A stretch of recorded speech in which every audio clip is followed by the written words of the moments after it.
Nipah virus की गल करते हैं जिहड़ा भारत विच फैलिया पिया ते 18 अफराद जान की बाजी हार चुके हैं ते एमरजेंसियां नाफिज हो चुकी हैं थरथली मच गई है डिफरेंट जिहड़े क्रिकेट बोर्ड्स ने उन्होंने बाजाबता तौर पर उन्होंने खत लिखता है भारत को कि जी सानू अपने खिलाड़ियों का तहफुज चाहिए क्योंकि तुहानू पता है कि भारत पूरी दुनिया को भाषण दिंदा है लेकिन अपने मुल्क में जिहड़ी आम आवाम है उन्होंने तहफुज फराहम नहीं कर पा रहा। तो यासिर साहब यह तो फिर बड़ा एक अफसोसनाक एक चीज़ है तो क्रिकेट का जिहड़ा वर्ल्ड कप हुण तुहानू पता है बड़ा वड्डा इवेंट है उहदे नाकाद उत्ते हुण जिहड़ा सवालात खड़े हो चुके हैं। एक तो मुफाज साहब जिथे भी जानी नुकसान हो अगर कोई कुदरती आफात आंदियां ते उत्थे इंसानी जान का ज़िया हुंदा उहदे उत्ते जिहड़ा ना अफसोस ते इत्ते उत्ते जल्द तो जल्द जिहड़ा ना काबू पाना चाहिए। ते अगर नीपा वायरस है तो इस तो पहला एक बहुत ही वड्डा वायरस है जिहड़ा क्रिकेट नूं जिहड़ा ना खा रहा है उहदियां जड़ां उन्होंने ना खोखलियां कर दित्तियां ना सिर्फ क्रिकेट बल्कि होर भी खेडां जिहड़ियां ना इंडिया दे विच हुंदियां उहनां दे उत्ते भी जिहड़ा ना जेशा ते नहीं वायरस नहीं उहदा वड्डा जिहड़ा वायरस है वो जेशा उहदे फिर छोटे छोटे छोटे वायरस दी जिहड़ी ना शक्लां हैगियां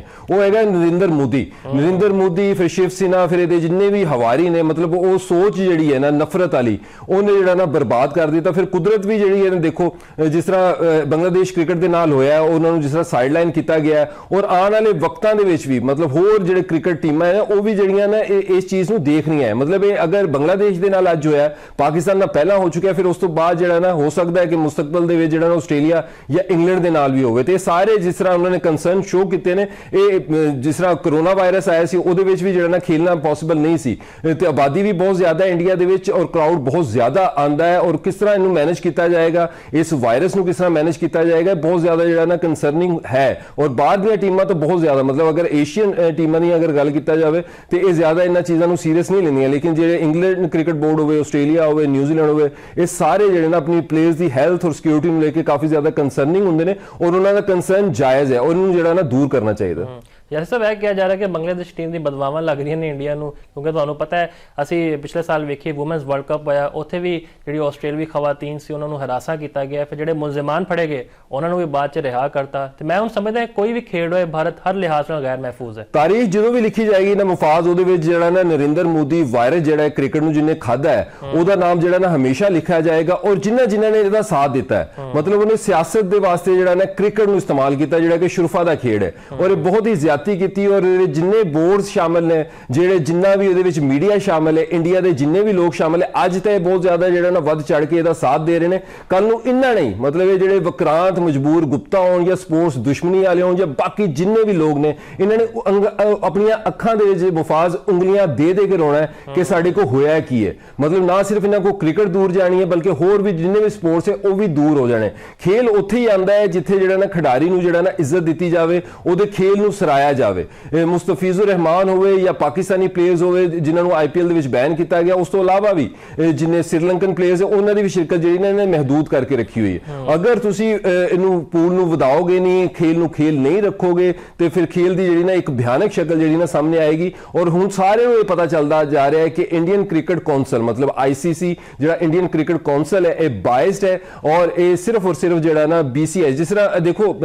इन्हां दे अपने इंडियन जर्नलिस्ट ने भी 2-3 दिन पहला किया है कि जिहड़ा दुबई का जिहड़ा ICC का ऑफिस है BCCI का ऑफिस के तौर के उत्ते ही काम कर रहा है अपने प्लेयर जो मर्जी कानून की खिलाफवर्जी करते रहे वो जायज़ है अपने प्लेयर अपन टीमां जो चाहन पुल आउट कर जान लेकिन दूसरी टीम का वैलिड अगर रीजन भी होवे तो उहदे उत्ते जिहड़ा ना ये राइट एक्शन जिहड़े लेने चाहिए ने जिस तरह स्वैप करना चाहिए सी आयरलैंड की टीम के नाल बांग्लादेश की टीम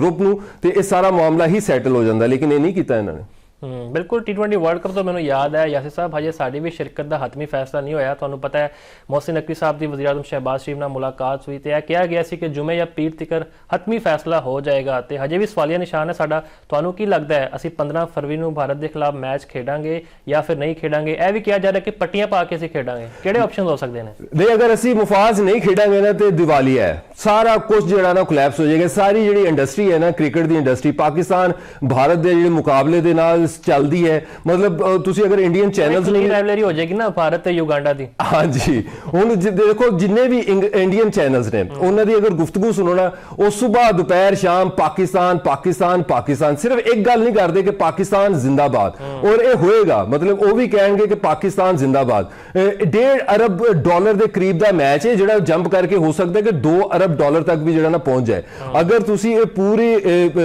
साइकिल नूं देखो ना 2-3 साल का जिहड़ा साइकिल ब्रॉडकास्ट ਪੋਡਕਾਸਟ ਦਾ ਵਿਕਿਆ ਇਹ $2.2 ਦੇ ਵਿੱਚ ਵਿਕਿਆ ਹੈ। ਤੇ ਪਾਕਿਸਤਾਨ ਇੰਡੀਆ ਦਾ ਮੁਕਾਬਲਾ ਜਿੱਥੇ ਵੀ ਹੋਵੇ, ਹੁਣ ਅੰਡਰ 19 ਦਾ ਮੁਕਾਬਲਾ ਹੈ ਨਾ 1 ਫਰਵਰੀ ਨੂੰ, ਤੁਸੀਂ ਦੇਖਣਾ ਉਹਦੀ ਹਾਈਪ ਕਿੰਨੀ ਹੋਏਗੀ। ਤੇ ਪਾਕਿਸਤਾਨ ਇੰਡੀਆ ਦੇ ਮੈਚ ਦੀ ਜਿਹੜੀ ਹਾਈਪ ਹੈ, ਔਰ ਜਿਸ ਤਰ੍ਹਾਂ ਇਹ ਲੋਕ ਕਹਿੰਦੇ ਨੇ ਕਿ ਨਾ ਖੇਡੋ,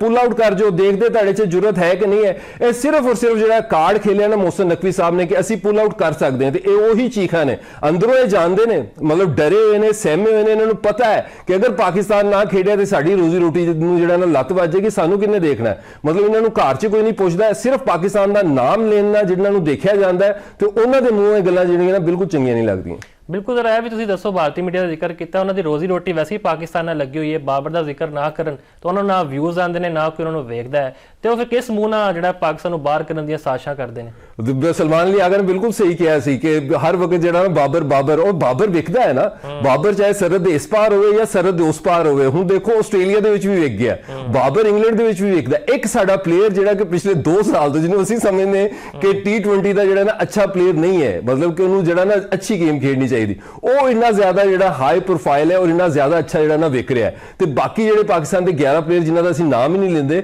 ਤੇ ਉਹਨਾਂ ਦੀ ਜਿਹੜੀ ਵੈਲਿਊ ਹੈ ਉਹ ਕਿੰਨੀ ਜ਼ਿਆਦਾ ਹੈ, ਉਹ ਇਸੇ ਤੋਂ ਜਿਹੜਾ ਨਾ ਸਾਬਤ ਹੋ ਜਾਂਦੀ ਹੈ। ਜਿੰਨੇ ਵੀ ਮਤਲਬ ਸਰਹੱਦ ਪਾਰੋਂ ਜਿਹੜੇ ਨੂੰ ਬੋਲਦੇ ਨੇ ਬਾਰ-ਬਾਰ, ਸ਼ਾਹਿਨ ਸ਼ਾਹ ਅਫਰੀਦੀ